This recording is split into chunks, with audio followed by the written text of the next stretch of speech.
A landscape architect got an offer to do UX UI design for a gaming company. Now, in an ordinary world, in a normal situation, perfectly fine. Good for you, pursuing your dreams. But the situation here is that that landscape architect needed the H-1B visa.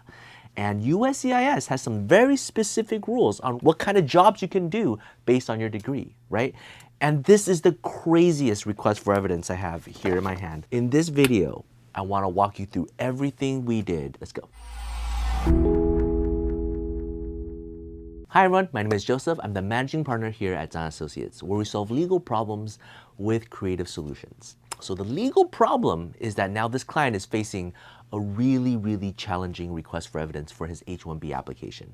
To be clear, to get an H-1B application, you need to prove that you are qualified for this position, that you have the degree, you have the experience necessary to do this position, because the United States government is giving you a work visa to take this job as opposed to any other US workers. There's no question that this applicant is smart, he has a great degree, but the problem is he mastered in landscape architect. Why didn't he get a job in landscape architecture? But he got a job doing UX UI design. And if you know anything about UX UI, it was all the hype in the past few years, and a lot of people have that degree compared to landscape architecture. So why? Why is this person filling this position? So that's one big question mark. And the second question, which is just as big, why does a gaming company need a UX UI position that requires a master's degree or a bachelor's degree, right? Like, why can't a high schooler do that? Or why can't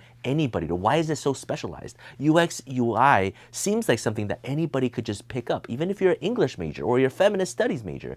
It doesn't matter, you can learn it. And if anybody who's smart can learn it, then it doesn't qualify for H-1B. It needs to be specialized. So that's the tricky part for this case. There's two huge arguments that we need to win in order for this case to pass. Now, we didn't file this case, right? And what's really interesting is that this client came to us first. We did a consultation, we walked them through everything that needs to be done, but for whatever reason, they had to go with the company's firm lawyer to file it. And this RFE, man, it starts by challenging degree is normally the minimum requirement. USCIS writes, you did not submit any evidence for this criterion. Secondly, degree is common to the industry. You know what they wrote? You did not submit any evidence for this criterion. Position is so complex or unique. You did not submit any evidence for this criterion. The employer normally requires degree or its equivalent. You did not submit any evidence for this criterion. But it doesn't end there. It goes on to the beneficiary's qualifications. You have not established that the beneficiary is qualified to perform services in the specialty occupation. Now, we didn't file this case. So when we saw the request for evidence, we're like, okay, we really need to see the prior filing because we cannot deviate too much. Whatever they argued, we have to go and do extensions of that. So please get the original filing to us. Luckily, in a sense, there weren't too many arguments in there, right? They didn't submit too many things, and so it's a blank slate. All we know and all we have to work with really is the UX design position, that the company exists, and their degree. So to do this case, we split it into two teams. One team specifically focused on the argument why this gaming company needs a UX UI designer and that the degree in that position is specialized. We went through other specialized industry standard setters. We used the various authors that are specialists in this area, and we used various articles showing how many people who are going into UI UX have bachelor's degrees and master's degrees. So we spent 4 or 5 pages explaining as if it was a UI UX 101 class at university. Then the second argument we moved to is bachelor's degree is common to the industry. We found 10 different companies. We described each one of them and what they do and how they are similar to our gaming company, and talk about their job postings and how all 10 of these companies all hire UI UX designers and their job description and the degree that they required, right? So they all required bachelor's or university or master's degree to be able to do the job. Then we went on to a whole new category that the employer normally requires the bachelor's degree or its equivalent. And so again, we explain with exhibits how this employer naturally requires that, just like everybody else. We didn't stop there. 5 pages of in-depth description of their job duties, right? We break it down by percentage. Underneath the percentage, we explain overall and specific goals. And so like 5 or 6 bullet points underneath each percentage. That's why it's so complex. This person needs this degree. It can't just be done by a high schooler. It can't be done by somebody without any knowledge or training.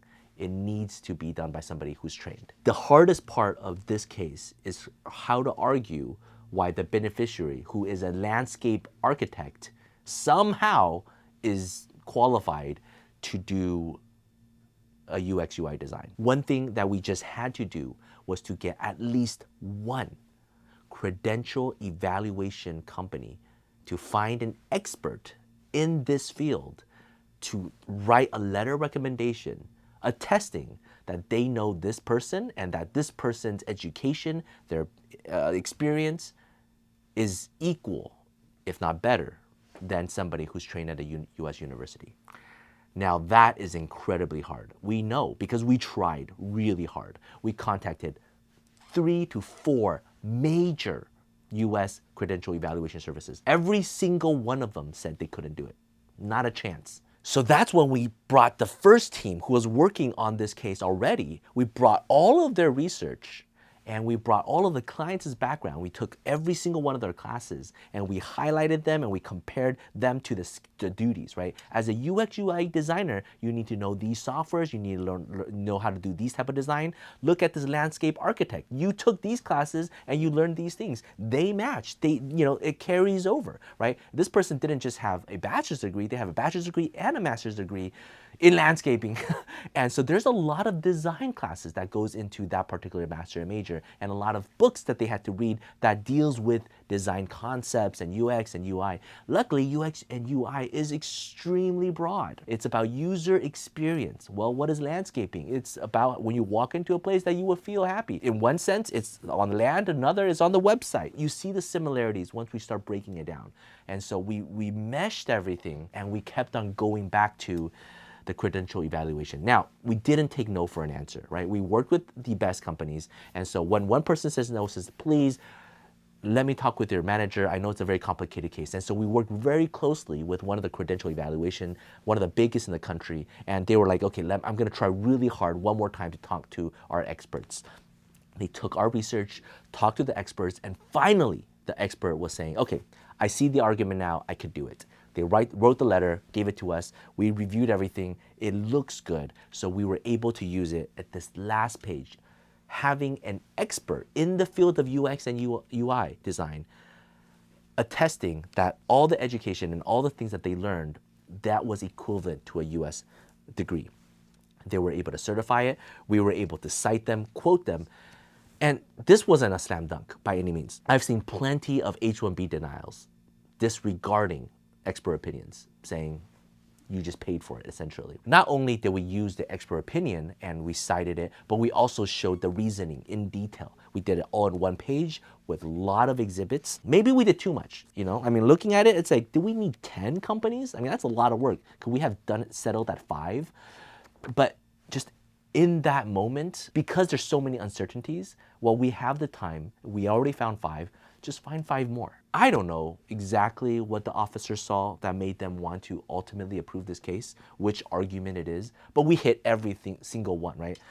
Maybe it's because the officer was like, oh my gosh, if I want to deny this case, I have to write, this is your argument and you provided this and this does not meet and this is why, and I have to explain each one of those arguments, right? Like, here's 10 arguments why you need to prove this case. If you want to deny it, you need to refute all 10. Unlike the prior filing, it's like you did not provide any evidence to meet this criterion, so I'm denying you. We couldn't have done this case without Grace's leadership and the business analyst team. So props to Grace and her team. This was a fantastic case. I hope they do this reaction video and give all the details that they did that I completely missed. H-1B cases, other immigration visa cases will come and go, but these stories and these arguments will last forever, right? And so I hope you enjoyed this video.